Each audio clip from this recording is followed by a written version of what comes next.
TDP నుంచి మేడా విజయశేఖర్ రెడ్డి గారు అధికార ప్రతినిధి. సార్ నమస్తే విజయ్ గారు. సార్ నమస్కారం. మీకు అట్లాగే తులసిరెడ్డి గారికి అట్లాగే వెంకయ్యటీవీ ప్రేక్షకులందరూ కూడా నమస్కారం.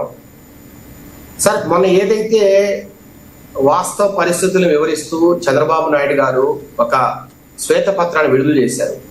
సార్ ఆ శ్వేతపత్రాన్ని విడుదల చేయడానికి ప్రధానమైన కారణం 2019 ముందర ఆంధ్ర రాష్ట్ర పరిస్థితి ఎలా ఉండింది అంటే విభజిత ఆంధ్రప్రదేశ్ 2014 తర్వాత 19 వరకు ఎలా ఉండేది, 19 నుంచి 24 వరకు ఏ రకమైన విధ్వంసం జరిగింది, 24 తర్వాత మళ్ళా ఏ రకమైన ఎఫర్ట్ మనం పెట్టి ఏ రకంగా మనము ఈ రోజు అవిశ్రాంతంగా పోరాడుతూ దీన్ని కొంత మెరుగుదల చేయడానికి మనం ప్రయత్నం చేస్తున్నాం. సార్ ఎక్కడైనా ఎట్లా విధ్వంసం జరిగింది, ఏ రకంగా డిస్ట్రక్షన్ జరిగిందని మనం ప్రజలకు తెలియజేస్తే మనం పడుతున్న శ్రమ ఏంటి, మనం చేస్తున్న కృషి ఏంటి కూడా ప్రజలకు తెలుస్తుంది. ఇప్పుడు ఏదో అంతా బాగుంది, అంతా బాగున్న రాష్ట్రాన్ని ఇప్పుడు వైసీపీ నాయకులు కొందరు ఏం చెప్తారు, మేము దిగిపోయే నాటికి 8,000 కోట్ల రూపాయలు ఖజానాలు ఉన్నాయని మాట్లాడుతున్నారు. కానీ అప్పులు ఎంత ఉన్నాయి, రకరకాల సమస్యలు ఏంటనే మాట వాళ్ళు మాట్లాడలే. కాబట్టి వాస్తవాలు వివరించడానికి ప్రజలకు చంద్రబాబు నాయుడు గారు చేసిన ప్రయత్నమే తప్పితే మొత్తం నేనే చేశాను అంతా నా వల్ల అయిందనే మాట ఎక్కడ ఆయన మాట్లాడలే. సార్ కొన్ని సూచికలు మారదాం.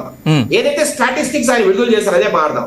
సార్ అప్పుల గురించి మాట్లాడితే నేను మన తులసిరెడ్డి గారు చెప్పినట్టు ఎయిర్పోర్ట్స్ తర్వాత ఎయిర్పోర్ట్స్ ఇష్యూ కూడా వస్తాయి.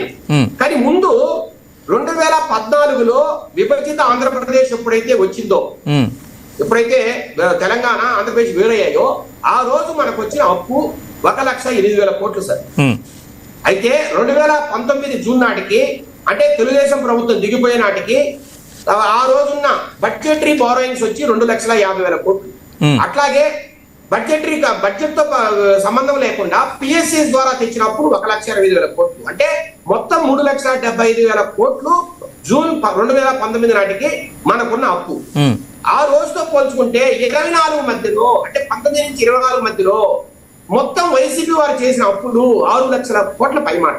అంటే 3,75,000 కోట్ల ఉన్న అప్పు 9,74,000 కోట్లకు పాకింది. అంటే ఈ 2019 నుంచి 24 మధ్యలో వైసీపీ వారు చేసినప్పు 6 లక్షల కోట్ల పైమాట.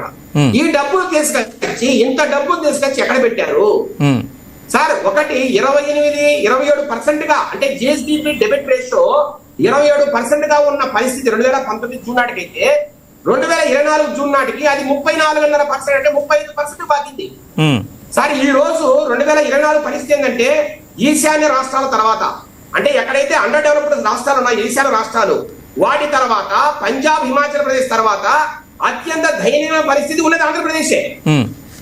35% అంటే జిఎస్డిపిలో మన డెబిట్ రేషియో అంటే మనకున్న అప్పుల పరిస్థితి చూసుకుంటే ఆ రేషియో 35%గా ఉంది. ఇది చాలా దారుణమైన విషయం. విజయ్ గారు ఒక్క నిమిషం ఇక్కడ 2000 సార్ నీతి ఆయోగ్ ఏం చెప్పింది సార్? నీతి ఆయోగ్ ఏం చెప్పింది 2025లో ఏం చెప్పింది? అసలు మనము జీరో డెట్ సస్టైనబిలిటీ పరిస్థితికి వచ్చాము. తెచ్చిన అప్పులు కట్టే పరిస్థితిలో ఆంధ్రప్రదేశ్ లేదు.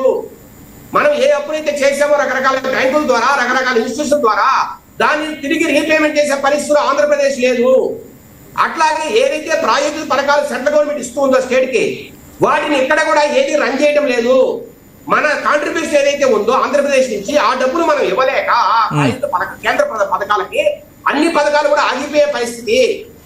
ఇవన్నీ కూడా వాస్తవాలు కాదా సార్? నేను అంటున్నా ఈ రోజు మనం 7,000 కోట్ల రూపాయలు మనము మళ్ళా ఏదైతే సమస్యలు ఉన్నాయో ఈ కేంద్ర పథకాలకు ఆ పథకాలకు మన కాంట్రిబ్యూషన్ 7,000 కోట్లు చెల్లించిన తర్వాతనే మళ్ళా ఆ పథకాలన్నీ కూడా మళ్ళా ఈ రోజు దే కేమ్ ఇంటు ఎఫెక్ట్. అవి మళ్ళా ప్రారంభమయ్యాయి. జల్ జీవన్ మిషన్ కావచ్చు రకరకాల ఏదైతే మనకు కేంద్రం నుంచి డబ్బులు వస్తున్నాయో అవన్నీ అయిపోయిన పరిస్థితి 2024లో. సార్ నేను అంటున్నా కేవలము బటన్ నొక్కితే డబ్బులు వేస్తే ప్రజలకు ఆ డబ్బులు వేసిన దానికి మనకు ఓట్లు వేస్తారనే ఒక భ్రమలో బతికిన జగన్మోహన్ రెడ్డి గారు ఏ రకంగా ఈ రాష్ట్రాన్ని సర్వనాశనం చేశారు సార్? కొన్ని సూచికలు మీకు చెప్తా. 2019 జూన్లో ఆ రోజున్న జిఎస్డిపి గ్రోత్ రేట్ అంటే 13.5%. జిఎస్డిపి అంటే గ్రాస్ స్టేట్ డొమెస్టిక్ ప్రొడక్ట్. అంటే ఆ రోజున ప్రొడక్ట్స్ కావచ్చు సర్వీసెస్ కావచ్చు మొత్తం ఏదైతే ఈ రాష్ట్రంలో ప్రొడ్యూస్ అవుతాయో దాని మొత్తం వాల్యూ కలిపి జిఎస్డిపి అంటాం. అది ఆ రోజు గ్రోత్ రేటు 13.5%గా ఉంది. ఏది 2019 జూన్లో. ఓకే జూన్లో. అదే 2024 జూన్ నాటికి అది 10.5% పడిపోయింది. అంటే 3% గ్రోత్ రేట్ తగ్గిపోవడానికి ప్రధానమైన కారణం ఏంటి? వైసీపీ అనుసరిస్తున్న విధానాలు కాదా?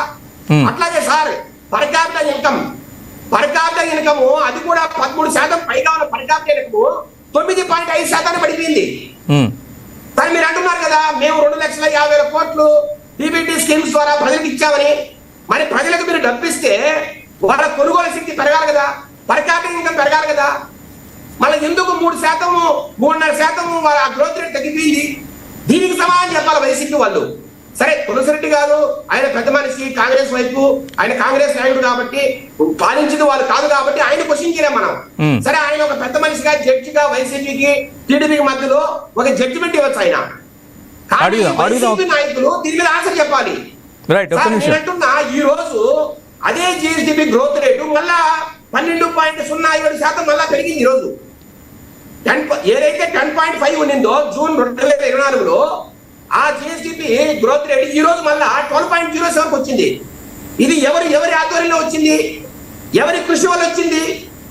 1.5% మళ్ళా గ్రోత్ రేట్ పెరిగింది. సార్ అంతెందుకు 2019-24 మధ్యలో ఈ గ్రోత్ రేట్ పడిపోవడం వల్ల 6 లక్షల కోట్ల పైన మనకు రావాల్సిన రెవెన్యూ, ఏదైతే రాష్ట్రానికి రావాల్సిన రెవెన్యూ కావచ్చు, లేదంటే ఈ జిఎస్డిపి ఏదైతే ఉందో 6 లక్షల కోట్లు మనం నష్టపోయాం. రైట్, ఒక్క నిమిషం విజయ్ గారు. రాష్ట్రానికి రావాల్సిన ఆదాయమే 70,000 కోట్లు నష్టపోయాం మనం. ఈ రోజు మనకు సంవత్సరానికి ఆదాయము రాష్ట్రానికి 1,00,000 కోట్లు వస్తూ ఉందంటే ఈ రోజు కనీసం మనకు 1,20,000 కోట్ల ఆదాయం రావాలా? అదే గ్రోత్ రేట్ ఉండింటే 5 సంవత్సరాల కాలంలో మనం కోల్పోయిన ఆదాయము 72,000 కోట్లు. అట్లాగే సార్ జిఎస్డిపి ఏదైతే గ్రోత్ రేట్ తగ్గిపోవడం వల్ల జిఎస్డిపిలో మనం 6 లక్షల కోట్ల ఆ జిఎస్డిపి దానికి సంబంధించిన మానిటరీ వాల్యూ 6 లక్షల కోట్లు నష్టపోయామని ముఖ్యమంత్రి గారు చెప్పినట్టున్నారు. అదే సార్ అదే అంటున్నా, 6,29,000 కోట్లు నష్టపోయాం. గణాంకాలతో సహా వివరించారు సార్. ఒక్క ఎలక్ట్రిసిటీ రంగంలోనే మనము 1,29,000 కోట్లు నష్టపోయామని ఆయన గణాంకాలతో చెప్పారు. వీళ్ళు చేసిన అస్తవ్యస్త విధానాల వల్ల వీళ్ళు రకరకాలుగా వీళ్ళు సరిగ్గా తెలియకపోవడం వల్ల, వీళ్ళకి అడ్మినిస్ట్రేషన్ చేత కాకపోవడం వల్ల 5 సంవత్సరాల్లో అంత భారీగా మనం నష్టపోవాల్సి వచ్చింది. రైట్, ఒక్క నిమిషం విజయ్ గారు, ఒక్క నిమిషం తులసిరెడ్డి గారు. అట్లాగే సార్ ఈ రోజు విజయ్ గారు ఒక్క నిమిషం విజయ్ గారు ఒక్క నిమిషం. తులసిరెడ్డి గారు, గత ప్రభుత్వం హయాంలో జిఎస్డిపి రేటు చాలా పడిపోయింది, వెనక్కి వెళ్ళింది 3 ఏదో చెప్తున్నారు. సో అంత శాతం మేర తగ్గుదల కనిపించింది. అప్పటి నుంచి చూస్తే 1.5% పెరుగుదల ఉంది అనేది విజయ్ గారి వాదన. ముఖ్యమంత్రి గారు కూడా అదే చెప్పినట్టున్నారు. గత కొంతకాలంగా చూస్తే మనం అభివృద్ధిలో ముందుకెళ్తున్నాము చాలా అంశాల్లో అనుకుంటూ ముఖ్యమంత్రి గారు చెప్పారు.